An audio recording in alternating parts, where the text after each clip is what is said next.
Amigos y amigas, con alegría y esperanza iniciamos nuestro programa del día de hoy. Monseñor. Bien, que esperaba yo verte con unos nuevos lentes a la moda. Quizá eso viene. Antes me salió como Gucci, unos lentes. Pero ahora el coronavirus ha demorado todo y hasta las citas que estaban pautadas se posponen. Pues bien, entonces Polo manda, yo saludo con mucho cariño a toda nuestra gente que hemos hecho el esfuerzo de venir para no dejarlos solos, acompañarlos, ese es el motivo especial que tenemos siempre, pero en particular ahora, eso es, en esta especie de cuarentena. Polo, cumpliendo nuestra misión. Dos saludos en el día de hoy.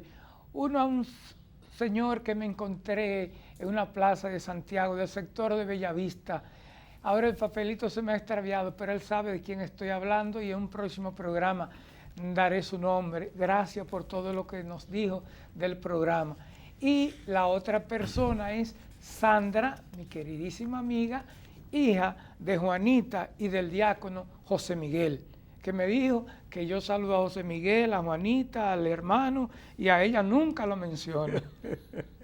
Oigan, en ese hogar lo quieren a usted. Chismes sanos. En ese hogar lo aprecian a usted. Miguel y Juanita. Sí. Ay, sí, sí. Usted es parte de esa familia. Son amistades viejas, o sea, ellos son jóvenes, pero la amistad viene de muy atrás. ¿Desde Goyo?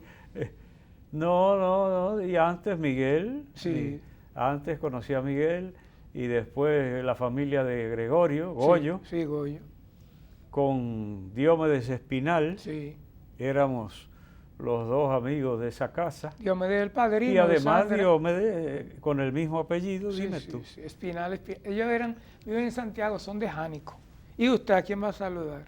Bien, no voy a saludar casi nada. Okay. Pero como la vez pasada mencioné a dos damas y preparé el collage con las fotos tomadas por este humilde servidor, ajá, porque no es que la cogió de por ahí. De Juan Guzmán. Y de no, señor, de Yadira del Orbe y Arely Serret, que a las dos las saludé en el programa anterior, pero no me pusieron mi foto, sí, que yo se la tomé cuando ellas me hicieron una visita allá en Baní, al obispado de Baní. Sí. Y yo dije que ahora estuvo por Santiago Yadira del Orbe, pues entonces nuestro saludo, Yadira es de La Vega y Arely Serret es de Baní. Okay. Entonces ahora para que Elías tenga la bondad de ponernos de esa foto de esas dos damas flamantes. Y lo otro es, Polo, saludar que a lo mejor nos está viendo porque ahora no tiene trabajo. Monseñor Fausto Mejía Vallejo. Fausto Ramón Mejía Vallejo. Esos son sus nombres completos. Permítame que le voy a decir algo, pero no diga nada. Yo fui a la ordenación de Fausto allá en Bonao. No, ya tú me lo habías dicho. Porque bueno. Y yo te dije ahí lo que siempre he dicho. Sí. Se ordenaron juntos Fausto Mejía y Pedro Eduardo. En la parroquia San Antonio de Bonao, Monseñor Flores. Y yo siempre le dije a Fausto, digo, mira, yo dudo mucho de la ordenación tuya. Sí. Yo creo que tú, no hay garantía de que tú quedaste ordenado sacerdote. ¿Por qué? ¿Y por qué? Porque eso era un rebús tan grande de gente.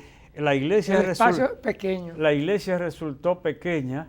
Entonces yo dije, Monseñor Flores tiró las manos, pero sabe Dios encima de quién cayeron, en qué cabeza. Pues entonces saludamos con mucho cariño a Monseñor Fausto, que está afectado del coronavirus. Eso ha salido bastante en la prensa y en las redes, mucha gente pidiendo oración y prometiendo oración, hasta personas que viven fuera del país, como Isaac Reyes, un amigo mío, vi yo que estaba pidiendo oraciones con una foto de Fausto Mejía, Monseñor Fausto, que la colocó en Facebook.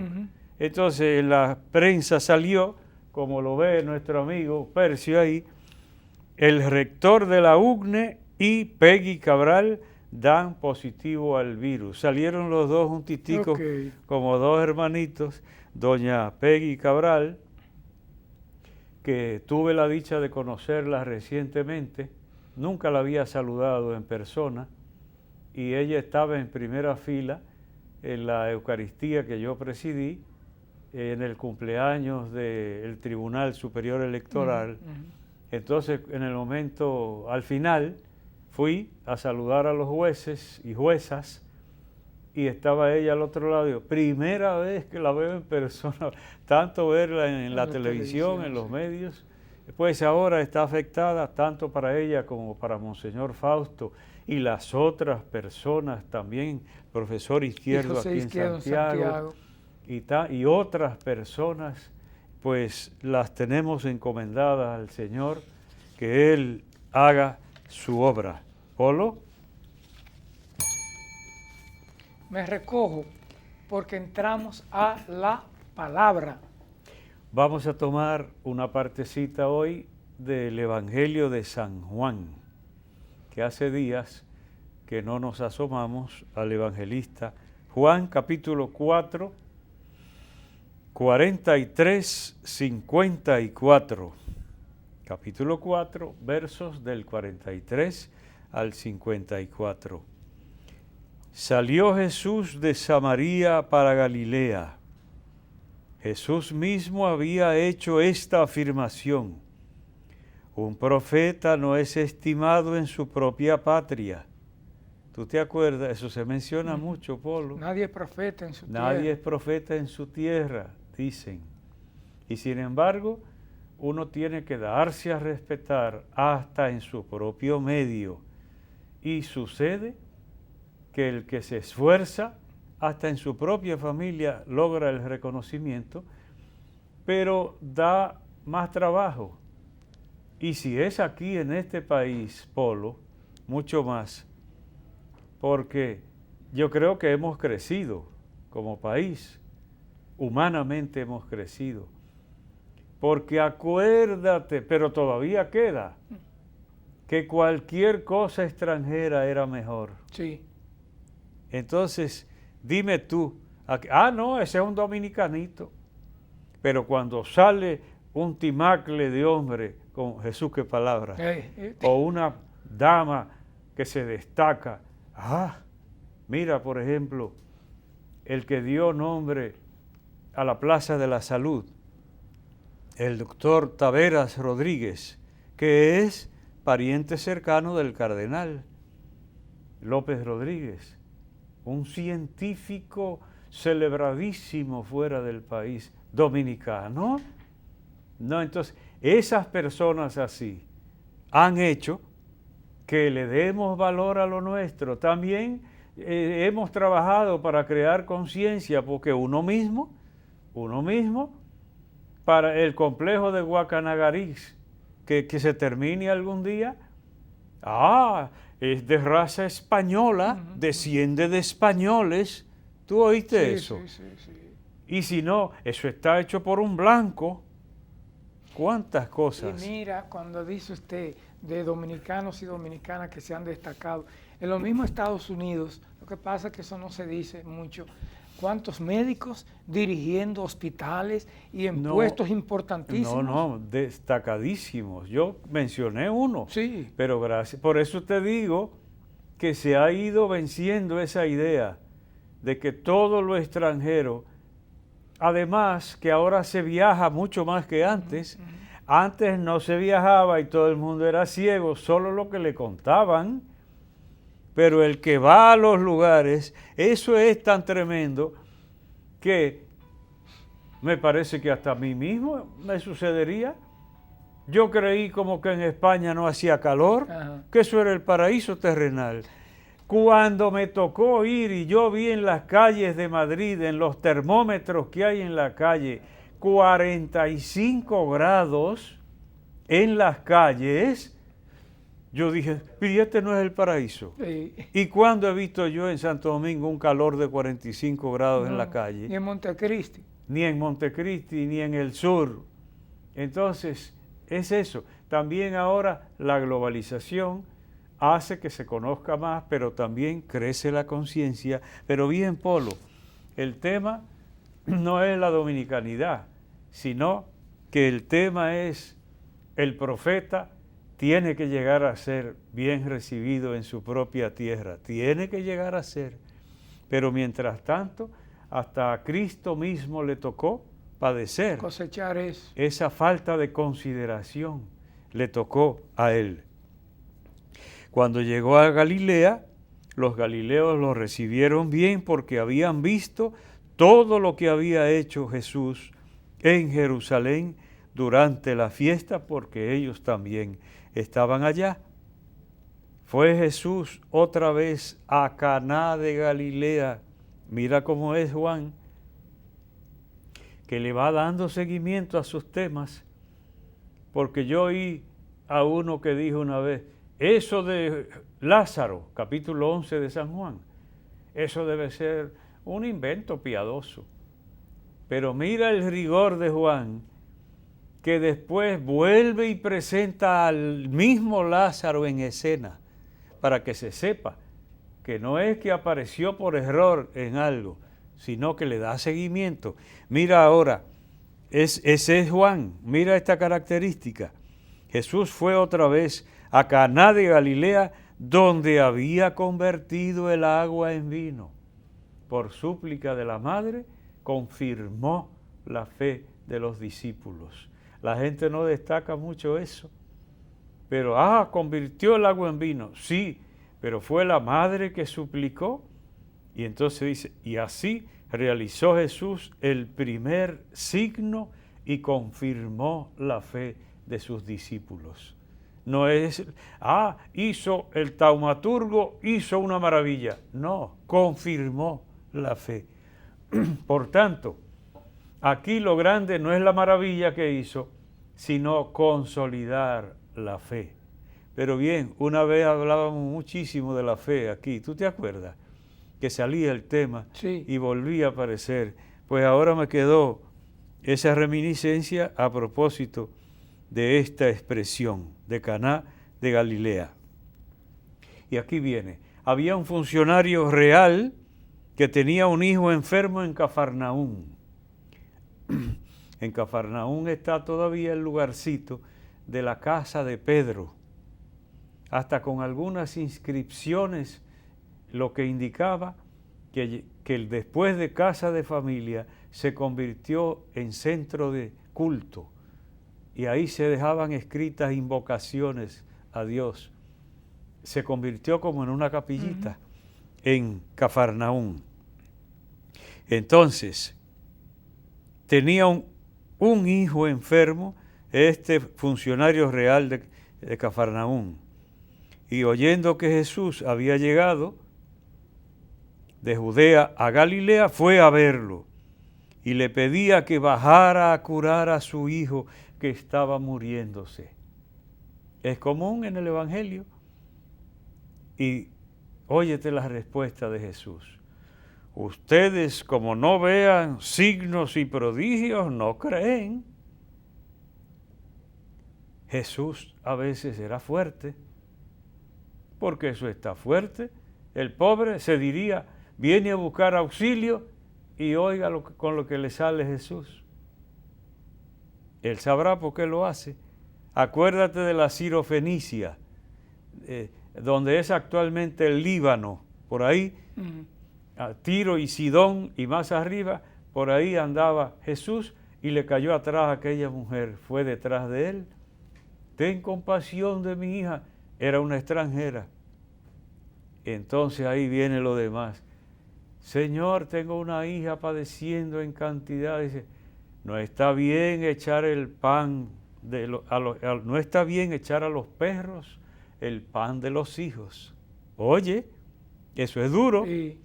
¿Y la mujer qué le contestó? Sí, Señor, pero los perros también comen de las migajas que dejan caer los hijos mientras comen.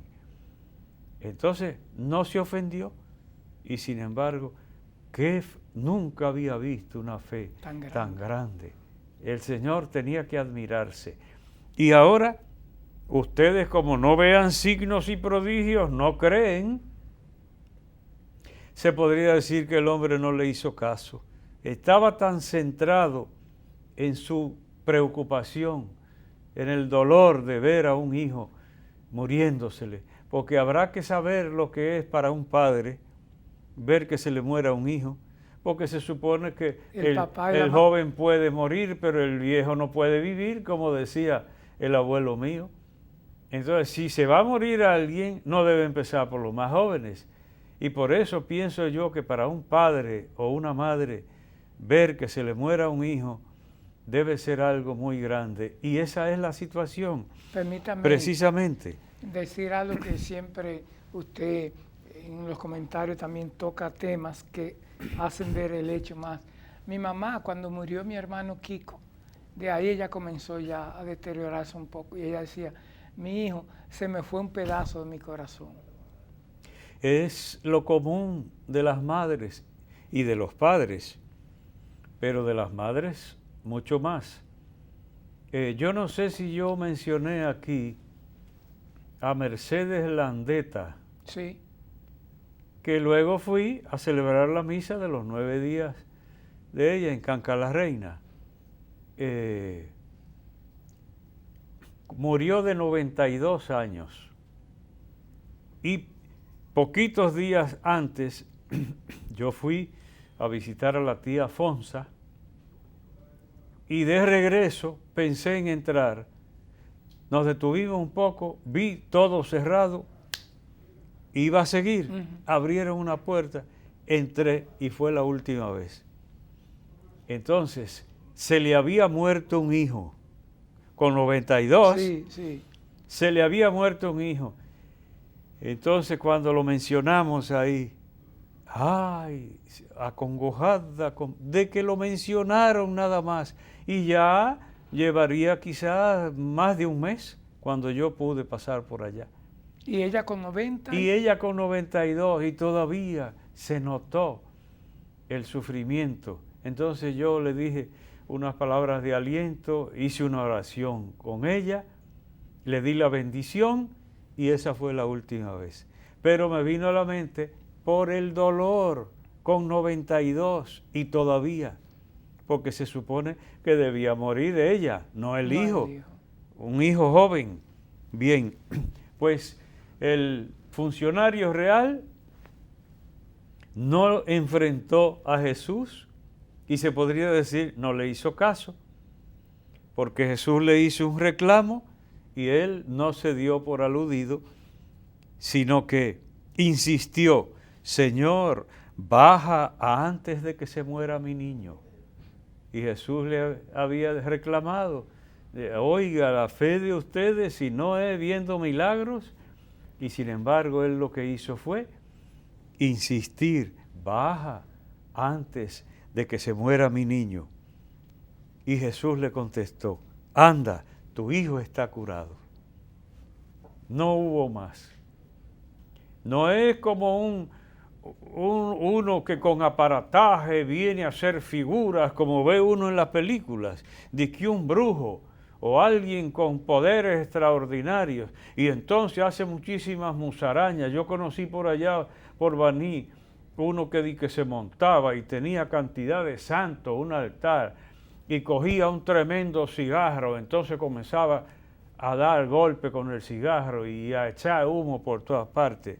Aparataje, ese no es Cristo, porque el hombre ni se dio cuenta y ya Cristo había hecho el trabajo. Ahora, ¿qué tuvo que ver Cristo? Fe, muestras de fe. A veces lo pregunta directamente, ¿y tú crees que yo puedo hacer eso? Permítame entonces recordar lo que usted ha comentado con el caso de su hermana Carmen Nelia, con lo del padre Emiliano Tardif. No, que Cristo sigue actuando. El burrito de Dios, el padre Emiliano. Cristo sigue actuando, sí. Pues entonces, la obra de Dios realizándose. Bien. El hombre que, oye este pedacito ahora, que es el que, diría yo, el que más me gusta. No, de la palabra de Dios se supone que tiene que gustarle todo a uno. Pero me impresionó como la primera vez que yo caí en cuenta de esto.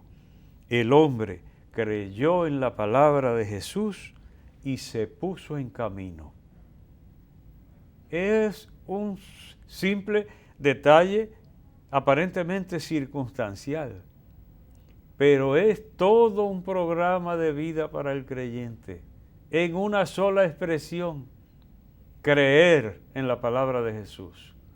No es un detalle circunstancial, de ello depende la felicidad y la salvación de una persona. Ahora, consecuencia, que a mí me gusta repetir eso, Polo, y para complacerte a ti, nuevamente digo, puede quedarse tranquila una persona a la que le cogen una brasa vivita del fogón y se la ponen en las manos. Brinca. Algo tiene que hacer, algo tiene que hacer. Entonces, ahí está, creyó y se puso en camino, que por eso yo decía el otro día en la catedral, si ustedes ven a alguien que dice que cree en Dios y no se mueve por el prójimo, pídanle excusa y díganle embustero, porque el que tiene a Dios en su corazón sale al encuentro del hermano. Eso es inevitable, creyó y se puso en movimiento. Por eso el Papa Francisco habla tanto de una iglesia en salida, una iglesia misionera. Como se ha dicho muchas veces, la iglesia o es misionera o no es nada, porque el don de Dios no lo recibió para regodearse y gozarse del privilegio de haber recibido ese don. No, es como la madre, recibe el alimento, pero es para repartirlo a los hijos. Y eso es la iglesia, madre. En estos momentos con la pandemia del coronavirus, hemos visto muchos testimonios de personas cristianas que hacen realidad la palabra. Se olvidan de sí, no importa la consecuencia, para darse a Tengo que hablar de un temita relacionado a eso. Ya termino. Entonces, ahí está. Bien, el hombre, ya ustedes saben, fue y cuando iba bajando hacia su casa, subieron los criados a decirle, se sanó el muchacho. ¿Y a qué hora se sanó? Entonces me dice, a la 1 lo dejó la fiebre. Y el hombre cayó en cuenta que era la hora cuando Jesús le dijo, tu hijo está curado. Creyó en la palabra de Jesús y se puso en camino, en movimiento. Ojalá el Señor nos conceda a nosotros también hacer lo mismo. Esto es comunicación y vida. Hemos escuchado la palabra. Una pausa y retornamos en breve.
Gracias por continuar con nosotros.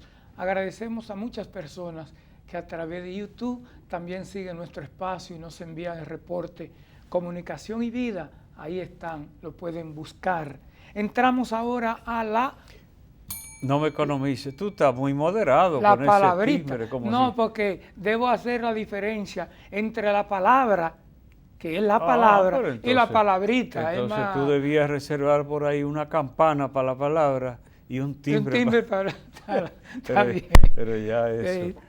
Bien, óyete, en la prensa ha salido ahora, refiriéndose a las medidas tomadas en torno al coronavirus, medidas draconianas.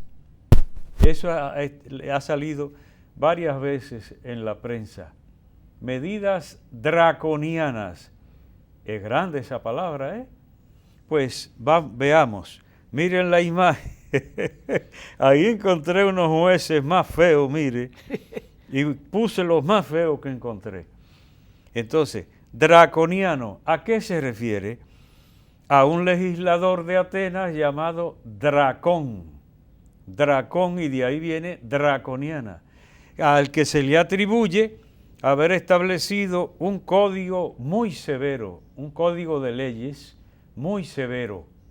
Entonces, a una medida, como dice ahí el diccionario de la Academia, dicho de una ley o de una medida excesivamente severa. Entonces, quizás sin darse cuenta, en los medios, cuando llamaban draconiana las medidas, sin darse cuenta estaban criticando, porque quiere decir que eran excesivamente severas, lo que no es verdad.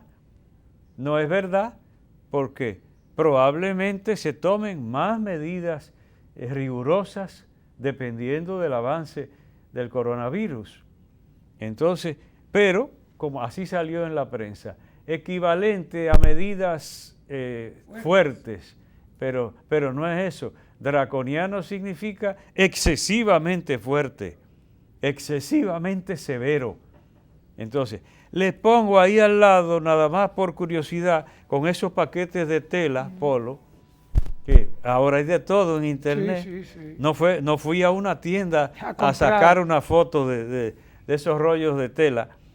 Dacrón, porque entonces Dracón fue el legislador ateniense y esto es dacrón, cualquiera se enreda. Sí. Dacrón, fibra sintética con la que se elabora un tejido para la confección de ropa. Y que no todo el mundo usaba pantalones así. Y ahora, ¿quién sabe si tenemos encima dacrón? Yo no lo sé distinguir, pero es muy usual. Entonces, eso es totalmente diferente porque es un nombre registrado, es un nombre industrial, dacrón. Y sin embargo, dracón, ese nombre tan pesado, era el del legislador ateniense, de donde viene el draconiano. Pero para que no se quede todo tan pesado así, Polo, te voy a dar una sola palabrita. Antes de eso, aquí teníamos la expresión preso por la Guardia Mon, porque eran más o menos severas, no como estas, pero fulano está preso por la Guardia Mon. Sí, en el sentido de que eran muy exigentes. Muy severos. Moncáceres. Muy severos. A ti te gusta ponerte en evidencia de que eres un anciano. Por eso te dije en el otro programa, ¿qué buscas tú en el medio? Porque dijeron que los viejitos debían estar guardados en su casa. Es verdad. Y Polo sacando cosas. Bien, la otra palabrita es muy sencilla, ¿cuál? Polo. Zangolotear. ¿Cómo se dice aquí? Zangolotear. ¿Cómo se dice en el país? Se me olvidó. Ay, santo Cristo. Zángano. Sangulutear. No. No sangulutee ese muchacho que le acaban de dar la leche. Verdad, porque vomitaba. Ajá. Sí. Sangolotear, lo cogen y lo remenean así. Zangolotear es la palabra con Z, empezando con Z. Zangolotear. Pero aquí se dice sangolotear. Pero lo bonito no es la palabra, sino lo que le pasó a un amiguito mío. ¿Qué pasó? Que fue casado con una prima hermana mía. Viven fuera del país y estaban en trámite de residencia. En ese tiempo. Entonces fue él, José. Ya lo descubrió. Ya lo descubrí. A entrevistarse con el cónsul.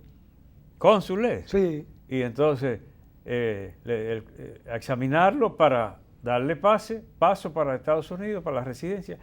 Entonces dice, ¿cómo se llama el papá de su esposa? Parece que la esposa era la que tenía, no me acuerdo de cómo era la situación, pero el hombre le preguntó, ¿y cómo se llama el papá de su señora, la prima mía? Sí.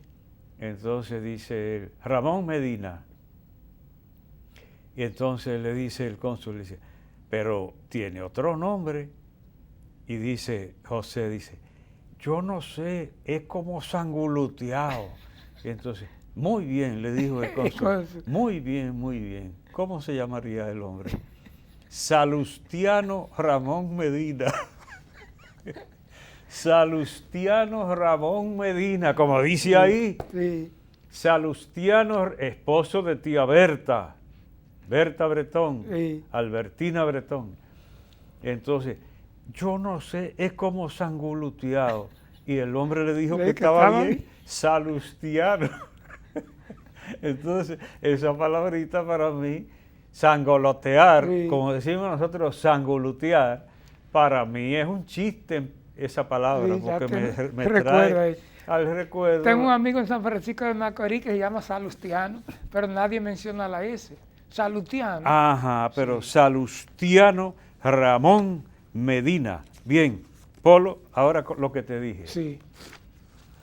Comentario.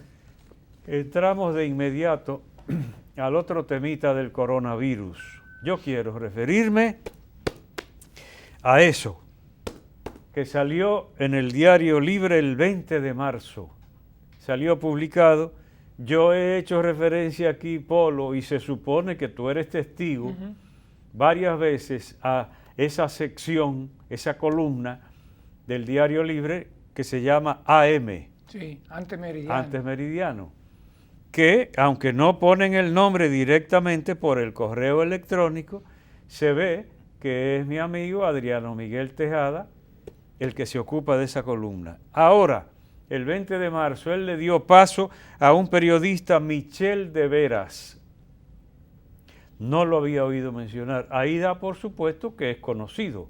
No pude encontrar en internet, nada. No tuve suerte de encontrar datos. Pero no me gustó. Se llama Las iglesias y el coronavirus. Las iglesias y el coronavirus. Lo leí y digo, ay. Y pensé, este hombre está perdido. Y entonces Miguel Adriano, que es el responsable de la columna, se supone que no vio ni de lejos esto, porque es inconsistente. El trabajo es inconsistente. Usted lo agarra en cuanto a lógica y se cae. Entonces, hay argumentos que uno tiene que pensarlos bien antes de utilizarlos, porque son como un boomerang. Vuelven para donde usted. Y hay que tener cuidado antes de decir las cosas. Y mire que yo respeto mucho esa columna, sí, porque lo he demostrado. Varias veces me he apoyado para algo en esta columna, pero a veces se hacen cosas que se pierde el respeto. Y yo creo que esta es una de las ocasiones como para perderle el respeto a la columna AM de mi amigo Adriano Miguel Tejada, mi amigo. Sí. Entonces, mira, dice él, no voy a meterme con cada detalle. La queja de él es que mandamos a cerrar las iglesias. Supongo que está hablando del país, pero creo que ni se deduce, porque de hecho el padre Santos Monción de la diócesis de Mao Montecristi, que está estudiando en Roma, desde Roma le escribió una carta de 2 páginas y media, 8:30 por 11. Yo no sé si la publicó el Diario Libre porque yo recibí la carta original. 2 páginas y media, 8:30 por 11. Le contestó de allá, analizando punto por punto. Entonces, cuando yo me enteré de eso, yo que tenía la intención de comentarlo aquí, entonces me llegó la carta, le eché un vistazo, vi la coincidencia en puntos fundamentales. Dice él, cerraron las iglesias en el momento de crisis. Le choca al padre Santos Monción que empieza diciendo, en las películas apocalípticas las iglesias están abiertas y según estamos comprobando a medida que se acerca el atemorizante COVID-19, deberían estar cerradas. Entonces, le choca al padre ese inicio, dice, pero no es una película, esta es la realidad. Entonces, dice que en Estados Unidos no, y hacía 5 días que ya estaban cerradas en Estados Unidos cuando se publicó esto, y él no se enteró. Y en Europa y en todas partes. Hasta incluso en Egipto salió en listín diario, ni oraciones ni culto en Egipto por el coronavirus. Son musulmanes, la mayoría, que se supone que son observantes, y también allá cerraron las mezquitas. ¿Qué cosa?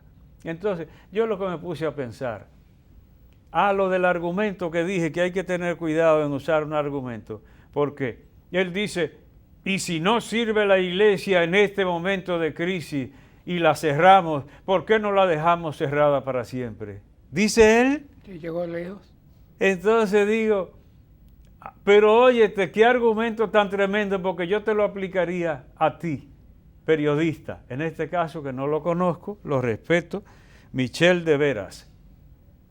Se enfermó en su casa, es una emergencia, lo sacan a una clínica y se sana en la clínica, gracias a Dios, y dice que cierren mi casa porque no me sirvió, tuve que venir a la clínica a curarme. Amigo, eso es muy sencillo de entender, que cada cosa tiene su momento y no todos los tiempos son iguales y las emergencias son emergencias. Entonces yo lo que pensé también fue palos y bogas y palos y no bogas. Porque si nosotros hubiéramos desobedecido las normas de las autoridades, entonces miren qué mal ejemplo están dando los obispos y los curas andando en el medio, y siguieron con sus actividades como nada. Además, él parece que no conoce este país, porque dice que en nuestras iglesias se pueden observar las medidas. ¿En qué iglesia? Usted no conoce a los dominicanos que llegan abrazándose desde que llegan. ¿Llegamos? Yo mismo, dígame usted, y que mantener la distancia, una gente, yo no me acuerdo de eso. Así somos los dominicanos, así son nuestras iglesias. ¿Quién va a controlar que usted llegue y le dé un abrazo a otro? Entonces, ¿qué hay que hacer obligatoriamente? Cerrar, y todavía no es nada. Y todavía no es nada, porque el número ha ido creciendo. Quiere decir que vendrán seguramente otras medidas. Entonces es una pena, y me da pena que Miguel Adriano, mi amigo, permitiera una cosa mal reflexionada, haciendo daño. Y lo otro es reduccionismo, porque para él iglesia no es culto. O sea, tú y yo somos iglesia o no. Sí. ¿Y por qué estamos aquí ahora mismo? ¿Por deseo de figurear? No, porque la gente necesita una palabra, se supone que es más seguro en nuestra casa. Somos iglesia y salimos porque algo hay que mantenerlo, la gente lo espera. Y luego los que están distribuyendo alimentos, ¿qué son? No, pero para él iglesia es culto nada más.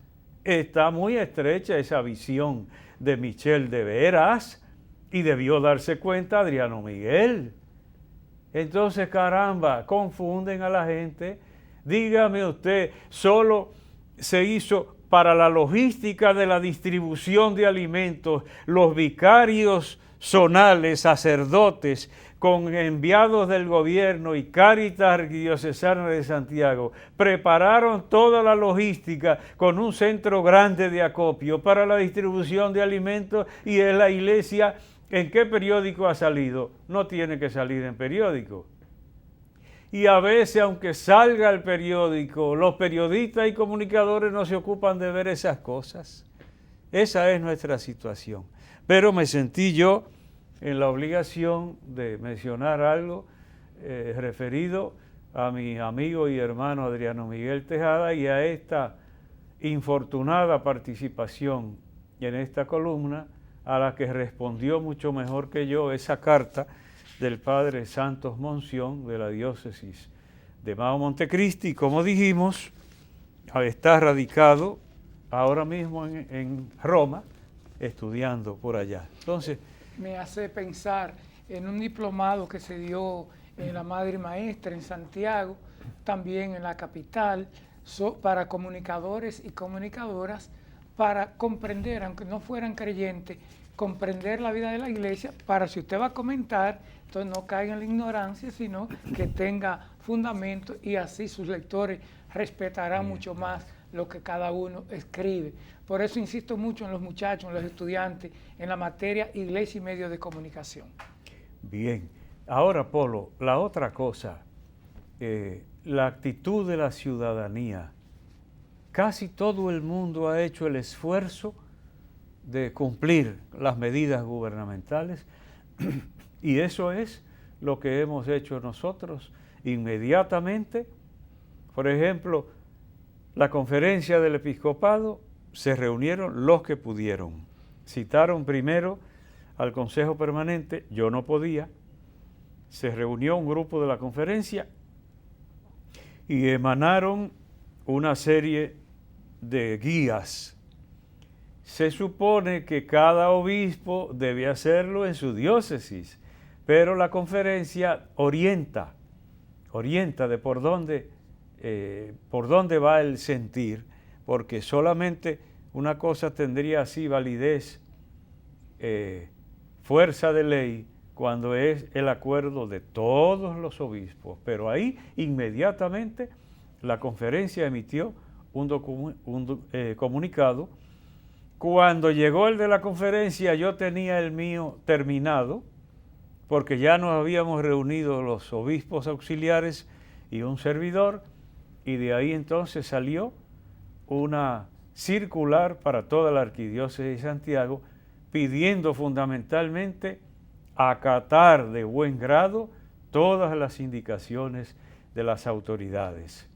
Acababa de hablar el presidente en la noche, que fue el 18, y, 17 sería, porque el 18 hice yo la carta diciendo que a partir del 19, que era jueves, entrarían en vigor. Entonces se cerró completamente el arzobispado de Santiago, se suspendieron todos los servicios y en esa circular se ponía que las instituciones educativas de la Iglesia se regían por lo que determinara el Ministerio de Educación, que era cerrar temporalmente todos los centros de educación, y los otros centros que no pudieran cerrar, porque había servicios, por ejemplo, un dispensario, pues entonces había que tomar en cuenta las indicaciones del presidente respecto al personal.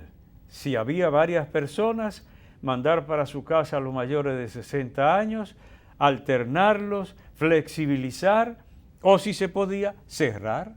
Entonces, todas esas orientaciones. Y no solo yo, muy antes que eso, en la Arquidiócesis de Santo Domingo, se hizo una refiriéndose al culto, específicamente al modo de distribuir la Eucaristía. Después la cosa empeoró y vinieron entonces las normas más drásticas y ahora estamos pidiéndole al Señor, el mismo Papa Francisco ha pedido hacer todos juntos en el mundo entero. Eso fue el pasado miércoles. La oración del Padre Nuestro, pero no solo eso, porque hemos estado persistentemente orando al Señor que se apiade. Entonces, ahí, Polo... Antes de eso, monseñor, dilo. Usted mismo suspendió varias actividades que tenía. Recuerdo que usted iba a San José de las Matas con motivo del Día de San José y otros compromisos más. Sí, incluso antes del presidente anunciar las medidas, ya sospechábamos. Y yo, en previsión de eso, suspendí unas actividades. Se supone que después de la intervención del presidente Danilo Medina, pues con más razón, entonces completamos. Pero, Polo, dije, estamos orando. Y ahora alguna persona podría decir, ¿y servirá para algo orar? Entonces, ahí venimos a caer en otro puntito, que lo traté yo en el programa anterior.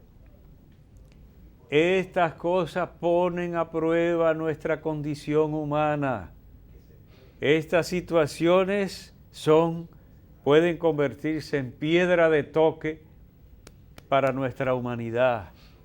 Porque el pequeño escrito aquel al que yo hice referencia en el programa anterior, la corona indeseada, que está en la portada del periódico Camino, pero que circuló poco. Pero en las redes te digo que hasta hubo gente que lo tomó, lo difundió, le dieron otra forma, le pusieron otra corona, hasta con el virus también, sí. El virus con una corona preciosa.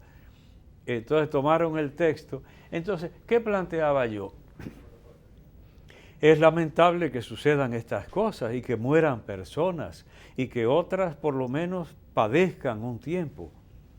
Pero aquí está lo de la ciencia. El que dice la ciencia, yo solo creo en la ciencia. Bien, pues pregúntele a la ciencia ahora. Pregúntele.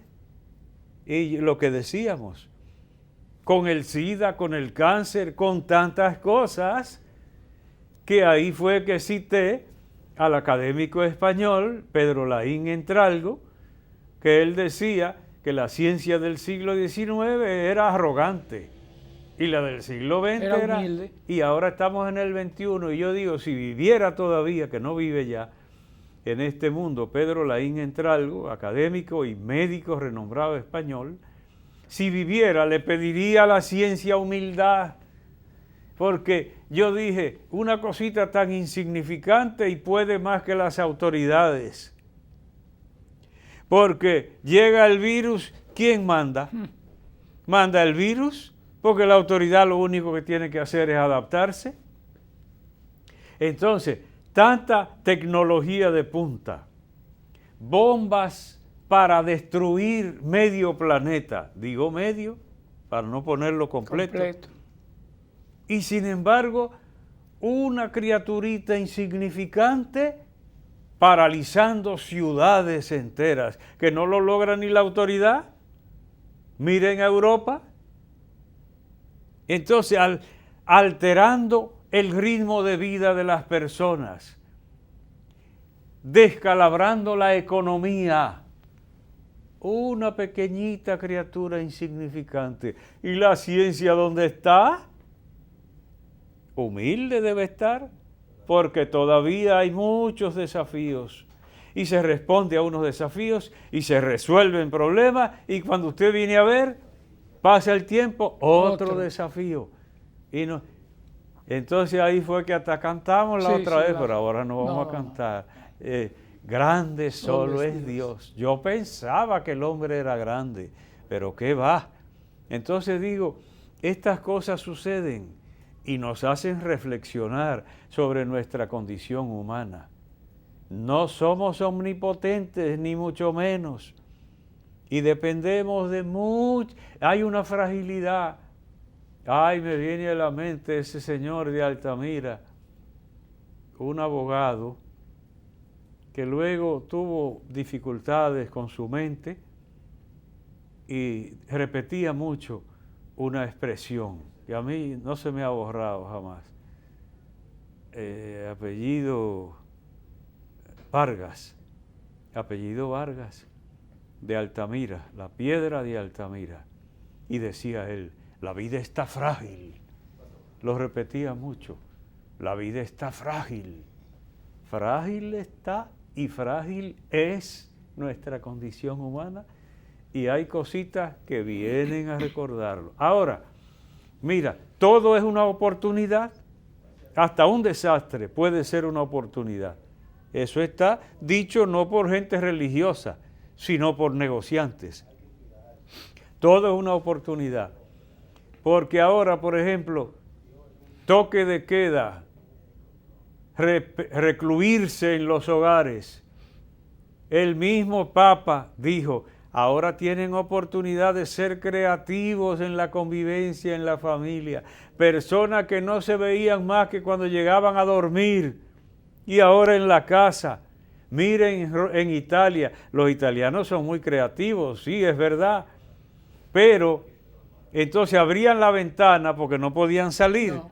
Y por ahí el que salía a cantar ópera, cantaba ópera, el que sabía tocar un instrumento o hacer un chiste o lo que sea, y los del frente gozando, intercambiando.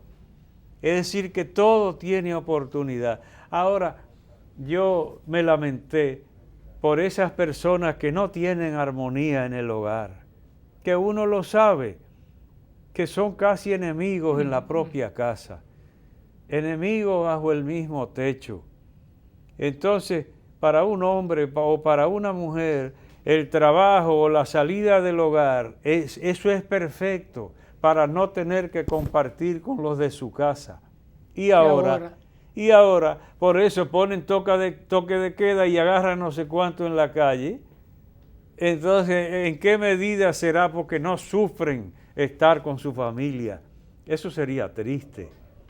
Los que vivimos verdadera vida de familia, entonces encontramos muy penoso que uno con su propia gente, por eso yo tengo que hacer referencia frecuente a mi gente, porque la gente dice que yo salto con cosas que a veces se ríen, hasta se ríen, y yo no lo hago para eso. ¿Y de dónde viene eso? En mi casa, como he dicho, no había radio, no había televisión, la gente se reunía y empezaba a decir cosas y pasábamos momentos inolvidables. ¿Con qué tema? Con cualquier cosa que sucediera en la vida. Y no se acuerda. ¿Tú te acuerdas, Polo? Del papá mío en su juventud que fue enamorado a una casa y no se dio cuenta que el pantalón que se puso en los campos, colgados los pantalones, yagua por todos los lados, sí. Dígame usted los pájaros que andaban ahí. Y entonces cuando se sentó, inmediatamente tuvo que levantar un lado. Y cuando ya intentó de nuevo, no pudo y tuvo que salir huyendo, se metió a una habitación, era la de las mujeres y con el eco se salió y entró a otra. Cuando pudo darse cuenta, ya era una papilla lo que tenía ahí en la tela del pantalón, sí. Un alacrán, sí. Y entonces lo agarró por fuera, sí. Y ya estaba vuelto papilla. Entonces dígame usted lo que nosotros celebramos y nos reímos con eso, que te lo estoy contando 70 y pico de años después. Nos vamos a la pausa y venimos con nuestra oración final. Esto es Comunicación y Vida.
Hoy te damos gracias, Padre, porque sabemos que estás siempre con nosotros, que no nos dejas nunca, nos acompañas en toda ocasión, en las buenas y en las malas.